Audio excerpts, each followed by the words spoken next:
하나님 말씀을 보겠습니다. 오늘 마가복음 제1장의 35절 말씀부터 39절까지입니다. 35절부터 39절까지 5절을 함께 합독합니다. 함께 봅시다. 35절입니다. 새벽 아직도 밝기 전에 예수께서 일어나 나가 한적한 곳으로 가사 거기서 기도하시더니 시몬과 및 그와 함께 있는 자들이 예수의 뒤를 따라가 만나서 이르되 모든 사람이 주를 찾나이다. 이르시되 우리가 다른 가까운 마을들로 가자. 거기에서도 전도하리니 내가 이를 위하여 왔노라 하시고 이에 온 갈릴리에 다니시며 그들의 여러 회당에서 전도하시고 또 귀신들을 내쫓으시더라. 아멘. 네, 고맙습니다. 예년에 특세를 하면은 갈수록 숫자가 줄어드는데 이번은 오히려 조금씩 더 많이 참여해 주시는 것 같고, 또 먼 거리에서 참여하시지 못하시는 분들이 유튜브를 통해서 이 시간도 실시간 영상 기도회에 참여하고 있습니다. 아무튼 이번 2021년도 이 고난주간 특세를 통하여 우리 자신이 한 번 더 거듭나는, 새로워지는 믿음의 결단이 있는 그런 순간이 되기를 축복합니다. 이번에 예수의 길이라는 이 제목 속에 길들을 가지고 제가 또 하루하루 주제 제목을 삼았습니다. 우리말 길 그러면은 글쎄 제가요 국어 전공이 아닌데 그냥 혼자 생각해 봤습니다. 우리말 길, 이건 어디에서 왔을까? 멀다, 길다. 걸어서 옛적에 한양을 향하여 과거를 치러 올라가며 문경세제를 건너 그와 같은 길은 멀구나, 길구나, 그런 데서 온 낱말이 아닐까 그냥 생각해 봅니다. 국어 전공하신 분들 혹시 제가 엉터리면 저에게 문자 주십시오. 그냥 제 해석입니다. 근데 여러분들 한자 문화권 한자에서는 길을 도라 그럽니다. 근데 이 도가 진리, 참을 나타내는 도와 같습니다. 죄송합니다. 우리가 중국을 무시할 수 없고, 중국의 문화의 영향을 받고, 중국의 한자 영향을 받고, 중국의 종교와 철학의 영향을 받은, 사실은 중국의 변방에 속하는 우리 나라, 오해는 하지 마십시오. 아무튼 우리는 중국을 통하여 많은 것을 우리는 배워왔습니다. 이 한자어 도를 통하여서 길도 참이 되어야 하는구나, 옳음이 되어야 하는구나, 길을 선택하는 이 선택이 결국은 참이고 옳음이구나. 수많은 길이 있지만 멀리 간다고 다 성공하는 것이 아니고, 빨리 간다고 다 성공하는 것이 아니라 어느 길을 접어드느냐, 이것이 바로 도를 선택하는, 진리를 선택하는, 참을 선택한다라는 의미를 던지고 있구나. 그런 의미에서 예수의 길, 그냥 예수님 걸어가신 그냥 멀고 먼 험한 그런 길을 의미하는 것이 아니라, 예수의 길은 당신이 말씀하신 대로 내가 곧 길이요 진리요 생명이라는 예수님의 자기 정체성을 표현하는 이 세 가지가 결국 길에서부터 연결되고 진리로, 생명으로 연결되어지는 이런 의미에서 우리는 예수가 걸어가신 길, 예수님이 선택하신 길이 뭔가를 묵상하는 것은 어찌 보면 그 자체가 신앙입니다. 그 자체가 하나님 앞에서 우리가 선택해야 하는 그런 결단의 순간, 그것이 바로 예수의 길을 묵상하는 것입니다. 예수님이 내게 와서 배우라 하지 아니하시고 나를 따라오너라, 일전에 말씀드렸습니다. 따라오너라, 결국은 당신이 가신 그 길을 우리는 쫓아가는 것입니다. 그 길이 진리이니까, 그 길이 참이니까, 그 길이 멀고 험해도, 그 길이 좁고 좁은 문밖에 없다 할지라도 그 길이 진리니까, 참이니까, 생명이니까 우리는 그 길을 가야 한다. 아멘입니까? 그런데 이것이 우리의 신앙이라는 겁니다. 신앙은 예전에 참여하는 것으로 끝나는 모습들이 많습니다. 예배에 참여하고 봉사에 참여하고 함께 모여 교제하는 것이 우리의 신앙에 대체하는 모습인데, 우리 정말 한번 돌아봐야 합니다. 나는 주님의 길을, 그 옳음을 나는 선택하고 결단하고 믿고 순종하며 따라가는가?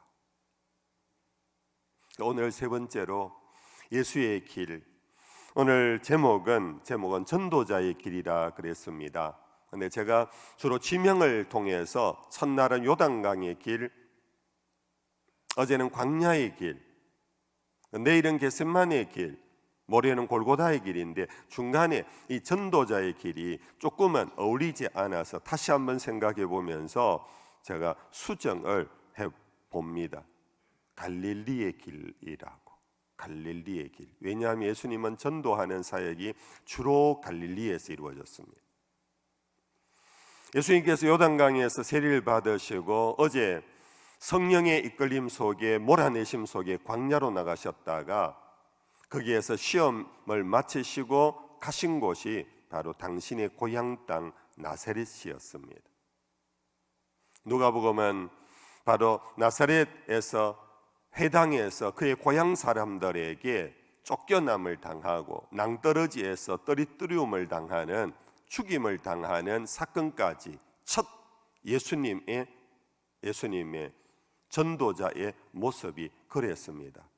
예수님은 몰래 거기에서 빠져나와서 가버나움이라는 곳으로 가셨고 거기에서 여러 제자들을 만나셨는데, 가버나움 회당에서 오늘 마가복음 1장에서는 바로 회당에서 말씀을 선포하시는데, 듣는 사람들이 이전에 들었던 서기관과 바리새인과 너무나 다른 권세 있는 가르침에 놀라기 시작했습니다.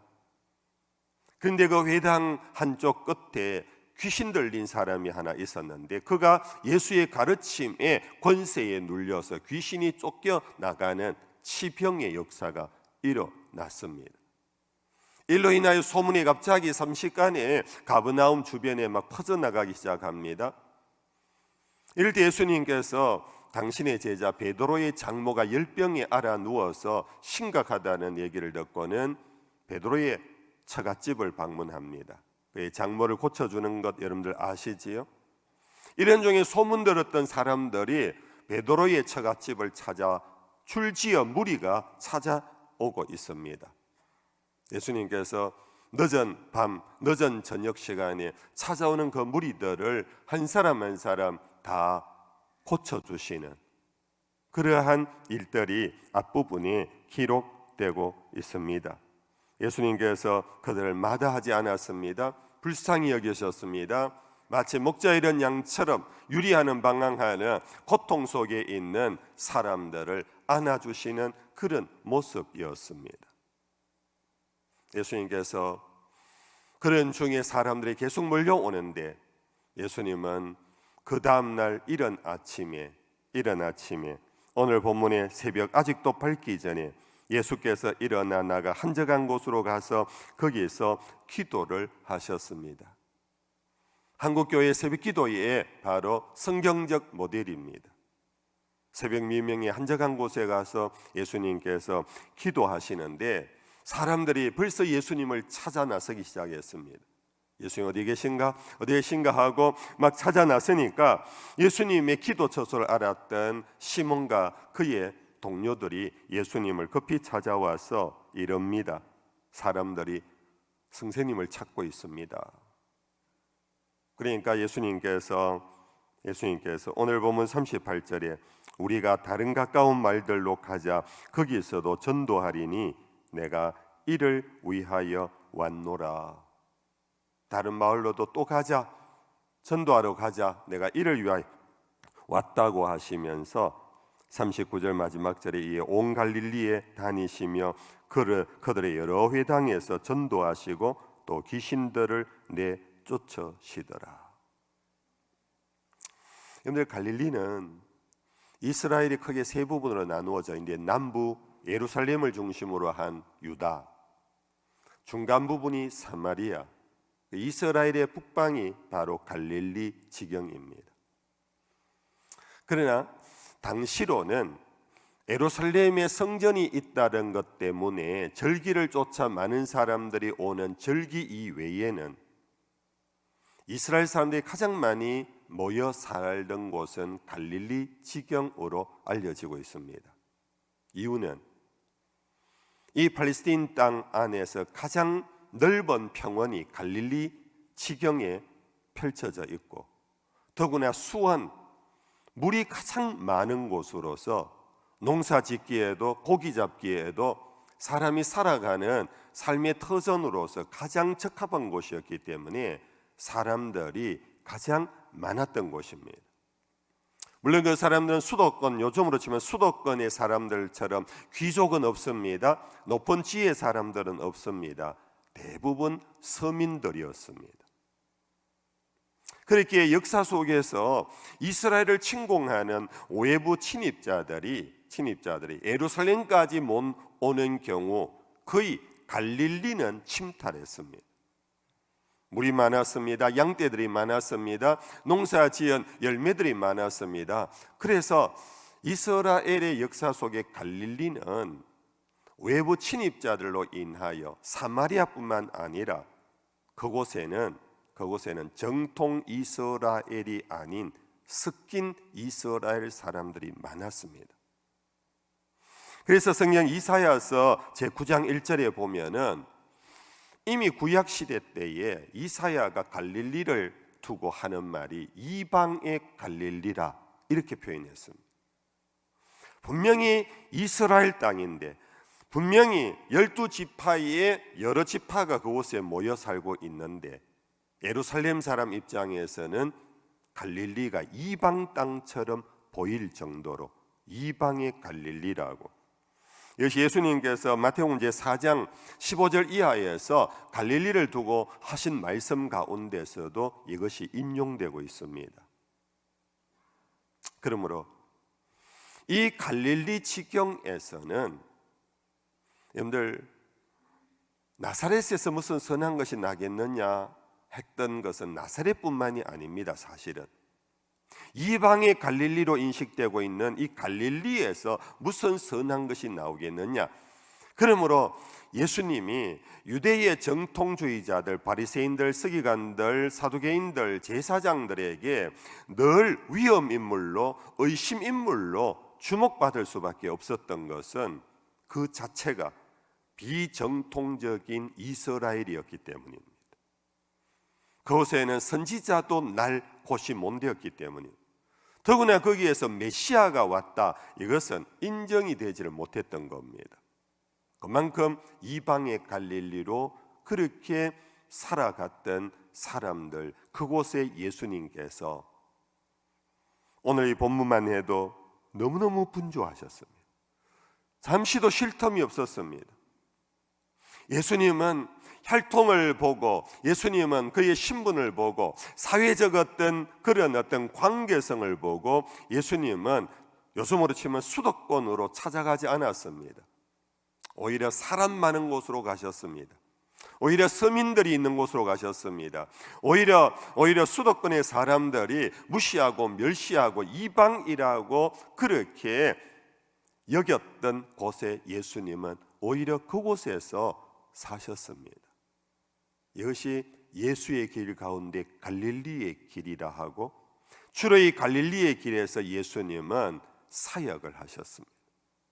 예수님께서 유월절을 지키기 위하여서, 3대 절기를 지키기 위하여서 예루살렘을 방문했을 뿐, 그 외에는 대부분 바로 이 갈릴리 이곳에서 그들의 가난과 그들의 병고와 그들의 귀신에 붙잡혀서 살아가는 그런 사람들을 위하여 사시고 사역하시고, 그것도 띄엄띄엄 쉬엄쉬엄이 아니라 계속 찾아오는 무리들.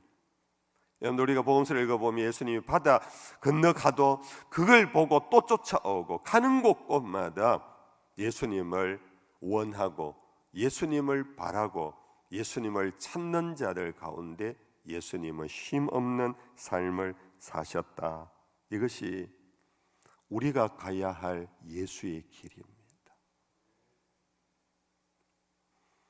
성도 여러분들, 오늘 우리는 우리의 삶이 어디에 있기를 원하고 있습니까? 여러분의 자녀들을 어디로 보내고 싶어 하십니까? 제가 그렇다고 해서 수도권을 디스하는 게 아닙니다. 외국 문명, 우리보다 선진국가를 제가 폄하하는 것이 아닙니다. 그곳에도 사람이 있고 그곳에도 고난당하고 고통당하는 사람이 있다면은 여러분들, 우리가 머물고 우리가 사역해야 할 곳은, 우리가 가야 할 길은 바로 그 길이다 하는 것입니다. 제가 선교학을 전공했기 때문에 선교학을 제가 가르치러 학교에 갑니다. 학생들이 묻습니다. 교수님, 선교사 지망생인데 선교지를 선택하고 싶은데, 저는 요즘 이래 보면은 우리 선배 선교사님들이 전부 다 대도시에 몰려 있고 간혹 영웅적인 선교사님들이 계신데 그분들이 오지에 들어가서 그 모습을 보면 저도 오지 선교를 하고 싶습니다. 그런 말로 상담해 옵니다. 저는 이렇게 답합니다. 기도하시고 하나님의 인도하심을 쫓아라고. 이미 당신이나 내나 주의 종이 되었고 주의 종이 될 사람은 주인이 가라 하는 곳으로 가는 것이라고. 그런데 내가 선택할 때 내가 오지, 그곳이 굉장히 힘들고 어려운 곳은 분명하지만은 그곳만이 영웅적인 선교지는 아니라고. 선교는 땅을 찾아가는 것이 아니라 사람을 찾아가는 것이라고. 선교는 환경을 선택하는 것이 아니라 정말 복음이 필요한 사람들이 머무는 곳을 찾아가는 것이라고. 왜 대도시에 머무느냐? 선교사의 편익을 위하여 있다면 그것은 부끄러운 것이지만, 내가 저 많은 사람들을 위하여 내가 보냄을 받았다고 생각하고 그곳 도시 선교라는 오늘 현대 선교에 있어서 굉장히 중요한 여러분들 선교학입니다. 도시 선교가 오늘 20세기, 21세기 이후에 선교지가 될 수 있다고. 사람 몇 되지 않는 곳, 그곳에서 그 한 명의 영혼을 위하여 목숨 거는 것도 주님이 보내신다면 가야 하지만, 그러나 성경의 본질은 사도 바울도 그의 선교지를 살펴보면은 에베소로 갔고 마케도니아로 갔고 고린도로 갔고 빌립보로 갔고, 그것은 당시에 바로 그 지역의 중심 도시였는데 그곳에 사람들이 많았고 그 사람들을 통하여서 그들은 또 그 사람들을 훈련시켜 복음 전하는 자로 파송을 한 그것이 바울의 선교 전략이었다고. 죄송합니다. 새벽에 괜히 선교학을 강론해서요. 아무튼 예수님의 길이 뭐냐 하면은 이것입니다. 우리는 무엇이든지 도식을 자꾸 잘 정합니다. 도식을 정해서 이것이 옳다, 저것이 나쁘다, 이것이 더 높다, 이것이 낮다라는 그런 어떤 도형주의에 빠지는 우가 있습니다. 중요한 것은 말씀이 육신이 되어 우리 가운데 오신 예수님의 자리는 바로 사람들이 있는 자리이고, 그 사람들이 있는 자리도 당신을 지금도 계속해서 열망하고 당신을 필요로 하고 지금 밤이고 새벽이고 찾아오는 고통당하는 사람들, 나를 필요로 하는 사람들 가운데 예수님은 거하셨다고. 이것이 바로 전도자의 길이고 갈릴리의 길이라 할 수 있는 것입니다. 그게 두 번째로, 예수님께서는 이렇게 분주함 속에서도 예수님은, 여러분들 오늘 이 본문은 굉장히 중요한 텍스트입니다. 우리가 이미 잘 아는 겁니다. 새벽 아직도 밝기 전에 예수께서 일어나 나가 한적한 곳으로 가서 거기에서 기도하신 이유가 뭘까요? 예수님이 권능이 부족해서 또 권능을 달라고 기도하러 가셨을까요? 저는 이 말씀을 묵상하면서 오늘 우리가 새벽 기도를 이렇게 특설을 하는 이유를 여러분들 주님의 모델을 통하여 주시는 메시지는 분주함 속에서 일의 중독자가 되지 말라는 것입니다. 그 분주함 속에서 오늘 때 내가 바쁜 그 분주한 일들이 아버지가 나를 보내신 목적에 맞는가를 찾으라는 것입니다. 이와 같이 분주함 속에 사람들이 새벽에 기도하는데도 사람들이 찾아왔습니다. 예수님이 제자들에게 하신 말씀입니다. 우리가 다른 가까운 마을들로 가자. 거기서도 전도하리니. 한번 따라 하십시다. 내가 이를 위하여 왔노라. 그런데 우리는 많은 일을 하는 것을 충성된 자라고 흔히 생각하지요. 저 사람 참 충성스럽다. 쉼없이 많은 일을 하는 겁니다. 여기도 부르면 여기 가서 일하고, 저기도 가면 저기 가서 일하고, 아무개 집사, 아무개 권사, 아무개 교역자는 정말 보이지 않는 곳이 없다. 어디를 가도 그분은 참 쫓아다니며 일한다. 이것을 우리는 충성된 모습 중에 하나입니다. 부인할 수 없습니다. 충성된 자는 부지런하기 때문입니다. 게으른 자는 충성이라고 말 자체를 연결할 수가 없습니다. 그러나 여러분들, 우리는 자칫 많은 일에 치여서 내가 뭘 하는지를 알지도 못하고 일에 빠져 있을 때가 있음을 여러분들 아시지요? 내가 지금 뭐 하고 있지?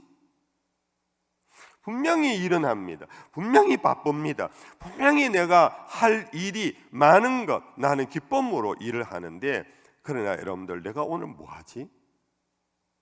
생각 없이 일하고, 오늘 또 하나님이 나에게 원하시는 것이 뭔가를 생각해 봄이 없이 일에 쫓기고 일을 향하여 매여 일을 하는 경우가 여러분들 적지 않게 있을 것입니다. 이 가정의 일이든 교회 일이든 세상의 일이든.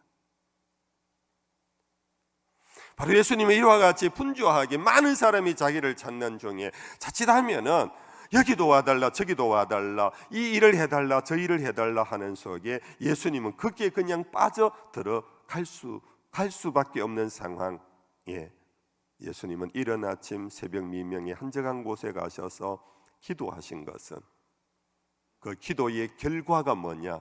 제자들 보고 또 다른 동네로 가자.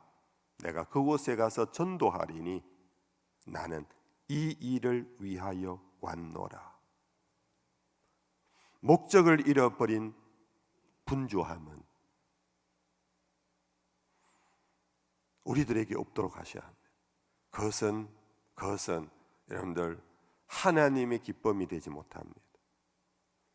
우리 교회가 이렇게 부흥하게 된 하나의 어떤 몇 순간이 있었습니다. 지난 20-30년 동안에 우리 오래된 성도들은 다 아십니다. 그때 목사님 너무 좋았습니다. 그것이 목적이 이끄는 40일이라는 그 집회를 통하여 우리 교회가 순간 점핑하듯이 부흥을 했어요. 그때 성도들이 정말 집중했습니다. 새벽을 2번 했습니다. 오전 9시에 또 새벽에 못 나오는 사람을 위해서 했습니다. 또 오전에 못 나온 사람 밤을 위하여 밤 집회를 하며, 그것이 4일이 아닙니다. 40일을 했습니다. 그렇게 할 수밖에 없었던 것은 우리 성도들이 그 안에 은혜를 너무너무 많이 받았어요. 서로 간에 여러분들 나눔이 있었어요. 삼겹줄이라는 그 삼겹줄을 통하여 새벽마다 깨워줬습니다. 못 나온 사람 저녁이라도 함께 하자 그러면서, 그때 여러분들 우리에게 은혜가 되었다는 것이 뭡니까? 하나님이 나를 향한 놀라운 목적이 있다는 걸 깨달았다는 것입니다. 내가 대한민국에 태어난 것도 하나님의 목적이 있고, 내가 대구에 있는 것도 하나님의 뜻이 있고, 내가 살아가는 내 모든 삶의 이 자리가 목적 없는 인생이 아니라 하나님에게는 나를 향한 놀라운 계획과 뜻이 있고 목적이 있다. 우리가 그것을 발견하고 살자. 비록 내가 서민으로 살더라도 이 서민이 내가 목적 있는 삶을 살아갈 때 하나님에게는 인정받는 이쁨이 되는 가장 좋은 인생이 될 수가 있다. 내가 시골에 살더라도 목적을 따라 산다면, 내가 대도시에 살아도 목적이 있는 삶을 산다면, 내가 하이클래스로 살아도 목적이 있는 삶을 산다면, 내가 남들이 알아주지 않는 일을 해도 목적 있는 삶, 그것은 하나님이 나를 향하여 원하시는, 사람이 원하는 것이 아니라 일에 치여서 일에 매여서 이끌려가는 것이, 쫓김을 당하는 것이 아니라 하나님이 이끄시는 그 표대를 향하여 우리가 살아가는 것, 이것이 여러분들 예수의 길이었습니다.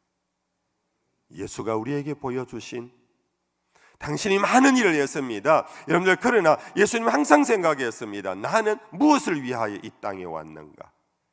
나는 다른 곳에 가서 전도하리니 나는 이 일을 위하여 왔노라. 이 한마디 속에 이 갈릴리의 길, 전도자의 길, 말씀을 맺을게요. 여러분들, 잠언서에 보면은 21장 5절 말씀 우리 같이 한번 읽어볼까? 21장 5절입니다. 부지런한 자의 경영은 풍부에 이를 것이나 조급한 자는 궁핍함에 이를 따름이니라. 수년 전에 이 말씀을 갖고 아마 제가 연초에 말씀을 나눈 기억이 있는데요. 한 해를 시작하면서 우리 부지런합시다. 조급에 빠지지는 맙시다. 조급한 것이 뭐냐면 일에 쫓기는 거예요. 일은 굉장히 많고 일은 굉장히 많이 하는데 목적이 없을 때 조급해져요. 그러나 여러분들, 부지런한 자는 목적이 있는 삶의 태도입니다. 그 목적을 향하여 나는 그 목적을 달성할 때까지 그 길을 집중해서 가는 것, 그 길을 향하여 가는 겁니다. 성경은 말씀하기를 부지런한 자의 경영은 풍부에 이를 것이다. 그러나 조급한 자는 궁핍에 이를 따릅니다. 많이 일하고 많이 분주하지만 남는 게 없다. 사명을 따라 크기에 충성하는 자는 풍부한 열매를 얻게 될 것이라고. 그러한 귀한 삶의 주인공들이 될 수 있기를 축복합니다.